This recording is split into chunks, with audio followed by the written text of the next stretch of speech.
दौर ऐसा भी था हमारे देखने वालों के लिए बता दें कि स्पेशली 89 से 93 तक ये मंदिर जो था कंप्लीटली बंद था, कॉर्डन ऑफ कर दिया गया था और लोगों को ये भी नहीं पता था कि वो मंदिर एग्जिस्ट करता है या नहीं करता है। और फिर काफ़ी सारे कलेक्टिव एफर्ट्स रहे यहाँ के लोकल्स के, खीर भवानी के लोकल्स के, तुलमुला के, और जो एडमिनिस्ट्रेशन उस वक्त थी, और कहीं ना कहीं जाके वापस जो वो खोया हुआ हमारी एक विरसा था, एक यहाँ का मंदिर था, उसको वापस इन्होंने मैप पे लाया। चलिए हम कोशिश करेंगे यहाँ पे आपको थोड़ा और डिटेल्स देंगे, इसके बारे में बात करेंगे। पंडित जी हमसे जुड़ने के लिए शुक्रिया। आप अपना नाम बताएं प्लीज़। मेरा नाम रोशन लाल बान है जी। मैं पहले सेक्रेटरीट में काम करता था, तो अब मैं रिटायर हूँ। उसके बाद जब मैं खीर भवानी के बारे में आपको बता दूं कि जब 90 में हम यहाँ आ गए तो टोटल सिक्योरिटी में जा रहे थे, तो फिर उसके बाद हमने जब शुरू कर दिया खीर भवानी जाना, तो वहाँ कोई बंदा नहीं था, ऑनली सिक्योरिटी पर्सन्स थे।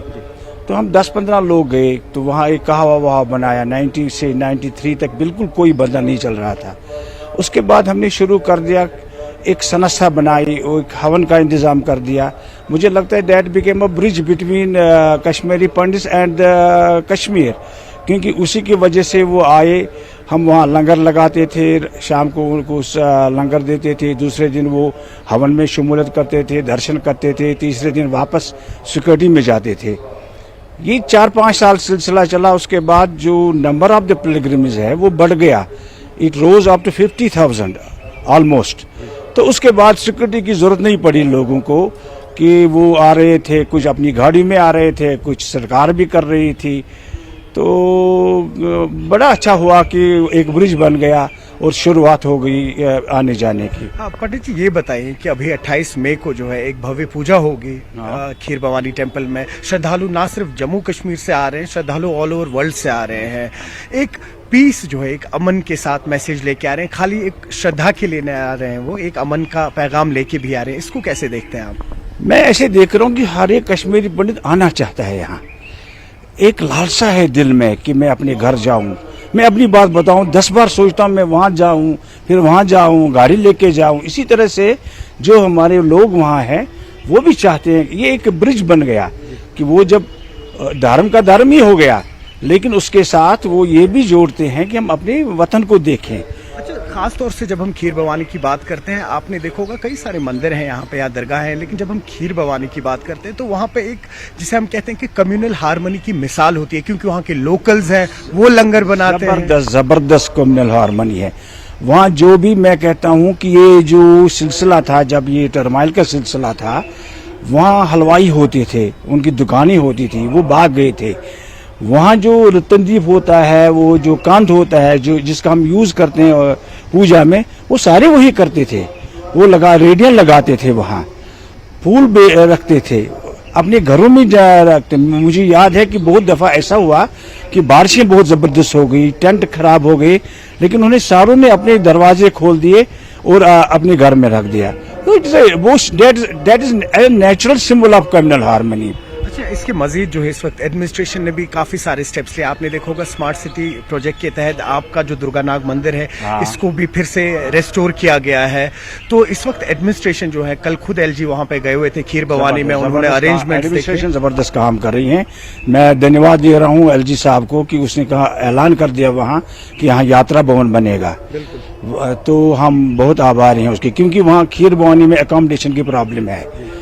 लोग बहुत आते हैं, जगह कम है। जो जगह ऑलरेडी थी, जो हमने पहले प्रोजेक्ट में बनवाई थी, 50-60 कमरे थे, उसमें पीएम पैकेज वालों को इन्होंने रखा था, तो इसलिए यात्रियों के लिए कोई जगह नहीं थी वहाँ पे। खाली टेंट लगाते थे, टेंट में बैठते थे।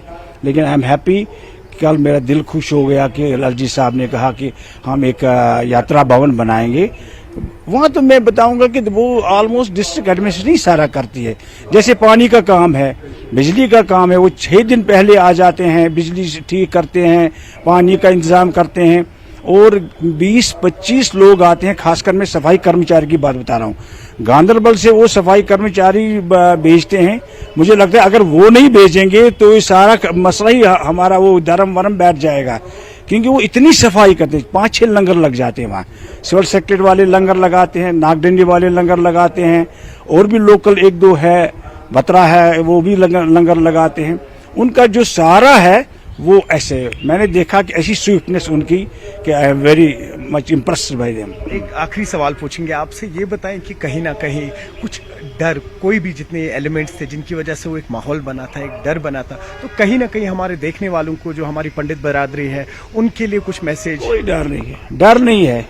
वो तो पता नहीं क्या उस वक्त हुआ था वो मारे गए, 5-6 बंदे मारे गए और सिलेक्टिव टारगेट किलिंग हो गई, लेकिन मुझे नहीं लगता इस वक्त ऐसी कोई बात है। और ये डर छोड़ना चाहिए हमें, अब इस डर के पीछे रहें, मरना तो मरना ही है, जब मौत आएगी वो थोड़ी छोड़ता है किसी को। तो अब ये बेगुनाह कोई मर गया तो ये उसका थोड़ा मुश्किल होता है, लेकिन मुझे नहीं लगता इसको कोई ऐसा डर है। लोग आते जाते हैं, हर जगह जाते हैं, कोई डर की बात नहीं है।